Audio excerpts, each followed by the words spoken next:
Friends, हम अपनी रसोई में आ गए हैं और ये देखिए बिल्कुल साफ़ सुथरी कितनी फ्रेश और सुंदर सी भिंडी है। कभी कभी ना बहुत अच्छी भिंडी मिल जाती हैं और बिल्कुल नरम भिंडी मिल जाती हैं।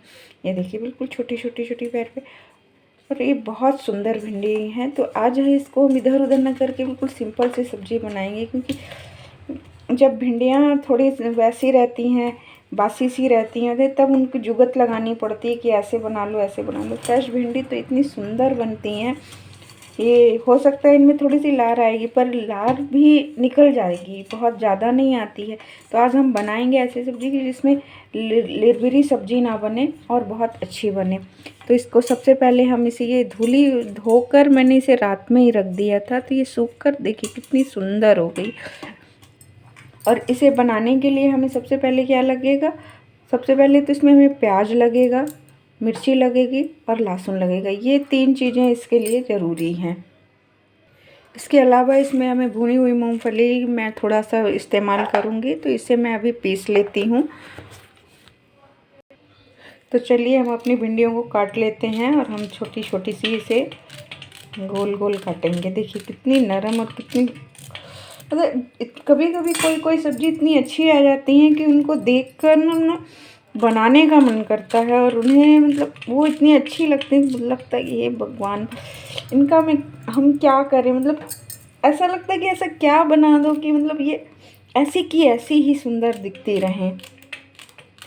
और कभी कभी मन ख़राब हो जाता है। भिंडियों के साथ बहुत बार होता है, मार्केट में जब हम जाते हैं तो बहुत बार ऐसा होता है कि भिंडी खाने का मन तो रहता है, लेकिन भिंडी उतनी मज़ेदार मिलती नहीं है। और कभी ऐसा रहता है कि इतनी अच्छी भिंडी मिल जाती है, जैसे आज मेरा भिंडी पे मन आ गया कि देखिए इतनी सुंदर, उतना ही उसका कलर डार्क है। तो हम काट कर मिलते हैं। मैं बातें करती रहूँगी तो बहुत सारी बातें होती रहेंगी। पहले मैं इसे काट कर और फिर हम अपनी रसोई में आते हैं। एक साथ देखिए 3-3 4-4 5-5 भिंडी कट जा रही है। बढ़िया फर्स्ट क्लास की भिंडी है।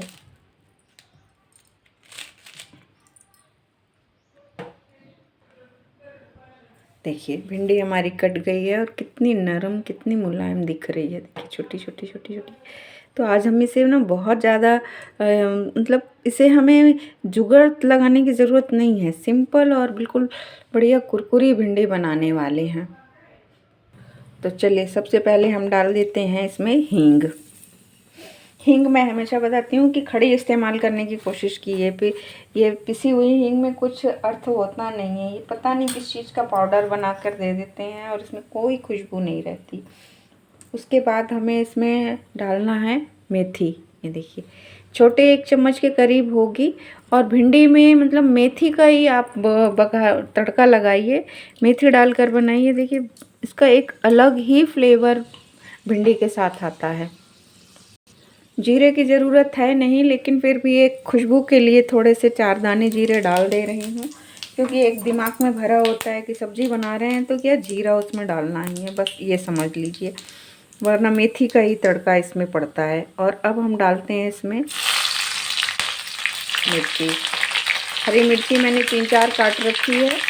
ये बहुत तीखी मिर्ची नहीं, इसलिए 3-4 लिया हुआ है। अगर आप मिर्ची कम खाते हैं और नहीं खाते हैं तो आप हटा सकते हैं। ज़रूरी नहीं है कि मतलब आप बहुत सारी मिर्ची डालो ही। और मिर्ची देखिए हमारी हो गई है। और अब इस स्टेज पर हम डाल देंगे इसमें लहसुन। लहसुन मैंने 8-10 कलियाँ लिया था, अभी ठंडियाँ आ रही हैं तो लहसुन तो खाना बनता है। और अगर नहीं खाते हैं तो स्किप कर दीजिए। आप ये मत कहिएगा कि अरे आप तो लहसुन वाली चीज़ें बनाती हैं। इसे हटा सकते हैं आप, इसके बगैर भी बनाया जा सकता है। ये जो लोग खाते हैं उनके लिए है, जो लहसुन खाते हैं वो ठंडियों में लहसुन ज़रूर खाएं। और अब हम डाल देंगे इसमें प्याज। पूरी एक बड़ी प्याज मैंने काट रखी थी और वो मैंने डाला है। और अब हम इसमें डाल रहे हैं हल्दी। हल्दी तेल में डालने से क्या होता है, पक जाती है अच्छी। तो आँच धीमी रखिए, बहुत तेज़ मत रखिए। और लाल मिर्च भी डाल दे रही हूँ मैं। थोड़ा तीखा खाते हैं इसलिए डाल रहे हैं, नहीं तो अगर आप फीका खाते हो तो मत चाहिए। मेरे मायके में बहुत फीका खाना खाया जाता है, तो वहाँ मिर्ची मुझे बहुत सोच कर डालनी पड़ती, फिर भी मैं तेज़ कर देती हूँ। और यहाँ बहुत तेज़ खाते हैं, तो यहाँ मैं कितना भी डालूँ कम पड़ जाता है। सब कहते हैं मिर्ची कम है, मिर्ची कम है। तो ये देखकर आप मत कहिए कि मिर्ची बहुत सारी डाली है, घर वालों के हिसाब से बहुत कम ही होगी। और अब मैं डाल दे रही हूँ टमाटर। टमाटर एक्चुअल भिंडी में इसलिए डाल रही हूँ कि थोड़ा सा देखिए, टमाटर डालने से दो चीज़ें होंगी। एक तो हमारा सब्ज़ी का कलर बहुत अच्छा आता है, दूसरा टमाटर मतलब थोड़ा खट्टा होता है, तीसरा टमाटर डालने से टमाटर की भी जो अच्छी चीज़ें फ्रूट में आने लगा भाई। टमाटर तो फ्रूट की तरह खाना है, तो हम इसे सब्ज़ी में क्यों ना खाएं। तो इसलिए मैं टमाटर डाल देती हूँ और इसे थोड़ा पका लेंगे, क्योंकि भिंडी हमें सूखी करना है। तो पहले हमें टमाटर को अच्छे से पका लेना होगा। बहुत जल्दी पक जाता है, टाइम नहीं लेता है ये। चलो देखो टमाटर कितने अच्छे तरीके से हो गए हैं। और अब इसी स्टेज पे हमें डाल देना है इसमें भिंडी।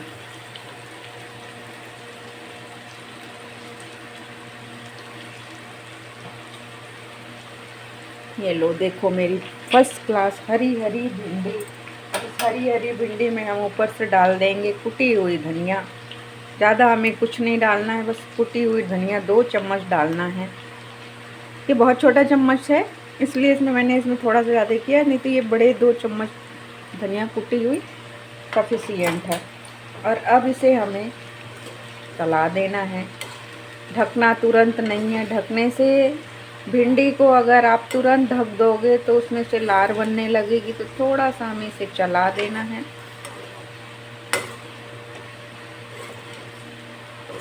ये देखिए ये बढ़िया चल गई है। और अब इसी में हमें इसी टाइम पर नमक डाल देना है। नमक को थोड़ा सा मेरी आदत हो गई है चूम के डालने की। दादी नानी वगैरह कहते थे ना कि नमक को चूम कर डालना चाहिए, नहीं तो वो अपने बदले लेता है। तो वो एक आदत दिमाग में भरी हुई है कि नमक को चूम कर डालना चाहिए। चूम कर डालने से ज़्यादा नहीं होता है नमक। तो नमक डाल दिया और अब इसे हम थोड़ा सा पका लेते हैं। 3 मिनट के लिए भिंडी को हम ढक देते हैं, उसके बाद हम इसे खोलेंगे। चलिए 3 मिनट बाद हम अपनी भिंडी को खोल कर देखते हैं। और वो देखिए कुछ इस तरह से रहेगी। और अभी मैं इसे पलटूंगी तो देखिएगा इसमें कितनी सारी लार दिखेगी, क्योंकि भिंडी बिल्कुल फ्रेश है, बिल्कुल ताज़ी भिंडी है ना। तो देखिए इसमें लार आ रही। घबराने की ज़रूरत नहीं है कि भिंडी की सब्ज़ी में लार आ गई तो ये ऐसी हो गई। अब इसे हम खोल कर पका देंगे। भिंडी को ढकना ज़रूरी इसलिए होता है क्योंकि भिंडी को थोड़ा सा पक जाए। ये देखिए भिंडी नरम थी, ये देखिए कितनी बढ़िया पक गई है। अब इसे हमें खोलकर थोड़ा सा मतलब खुला रखना है और इसे धीमी आंच में, मध्यम आंच में, बहुत तेज़ आंच नहीं करना है, नहीं तो नीचे से लगने लगेगी। और बहुत ज़्यादा तेल डालकर मैं नहीं बनाती हूँ, तो मेरी भिंडी में हमेशा मतलब मैं सच बताऊँ तो तेल मुझसे डलता ही नहीं है। तो मैं क्या करूँ, मैं कोशिश करती हूँ लेकिन मेरे से होता नहीं है। तो कम तेल में पकाया हुआ है और ये अभी देखिए धीमी आंच में ऐसे पकने पर इसके लार भी ख़त्म हो जाएंगे। और देखिए 2 मिनट और पकाने के बाद खुला हुआ मैंने पकाया इसे, और ये देखिए इसके लार ख़त्म। दिख रही है आपको कहीं पे लार? तो देखिए बस ये छोटी सी ट्रिक आप अपनाइए। पहले इसे ढककर पकाइए और उसके बाद इसे खोल दीजिए और खोलकर धीमी आंच में इसे धीमे धीमे पकाने दीजिए। भिंडी को बहुत ज़्यादा हमें कलछल से चलाना नहीं। मेरी आदत है थोड़ी चलाने की, इसलिए मैं सबको समझाती हूँ नहीं चलाना नहीं है। इसलिए मतलब बहुत ज़्यादा चलाने की ज़रूरत नहीं है। चलाने की वजह से भिंडी फूट जाती है और उसके बीज बहुत ज़्यादा ऐसे बीज निकल आते हैं। मैंने खैर ज़्यादा चलाया नहीं है, पर फिर भी मैं आपको बता दूँ ये ट्रिक है कि आपको भिंडी की सब्ज़ी को पकाते समय बहुत ज़्यादा ऐसे चलाते नहीं रहना है। बस इसे थोड़ी देर के लिए छोड़ देना है धीमी आंच में और ये अपने आप पककर बढ़िया कुरकुरी भिंडी तैयार हो जाएगी। और फ्रेंड्स देखिए हमारी भिंडी बनकर तैयार हो गई है। तो अब हम इस स्टेज पे गैस बंद कर देते हैं। और ये देखिए, मैं आपको पास से दिखाती हूँ। देखिए कितनी बढ़िया अलग थलग बनी हुई है। ये देखिए, है ना, बिल्कुल अलग अलग। और कितनी मुलायम और कितनी मतलब कलर भी देखिए उसका नहीं गया हुआ है। और अगर इसे आपको ग्रीन कलर रखने का ट्रिक पता करना है कि क्या है, तो बहुत छोटी सी ट्रिक है। जिस समय आप सब्जी धोते हो, काटते हो, उस समय उसमें थोड़ा सा तेल लगा दो। और जब आप तेल चढ़ाते हो उसमें थोड़ी सी शक्कर डाल दो। बस आपकी भिंडी का कलर जस का तस बना रहेगा। ये देखिए, फर्स्ट क्लास की भिंडी बनकर तैयार है। अगर वीडियो पसंद आया तो लाइक करिए, सब्सक्राइब करिए, शेयर करिए और कमेंट करिए। आपका प्रोत्साहन और आप का कमेंट ही हमारा उत्साह बढ़ाएगा और नए नए वीडियो बनाने के लिए प्रोत्साहित करेगा। Thank you. देखिए तेल भी नहीं है कढ़ाई में, मेरे बिल्कुल तेल नहीं है। तेल तो मैं मेरी सब्जियों में अगर आपको देखना तो तेल ही की कंजूसी रहती है, सबसे ज़्यादा मेरे सब्जियों में तेल की कंजूसी रहती है।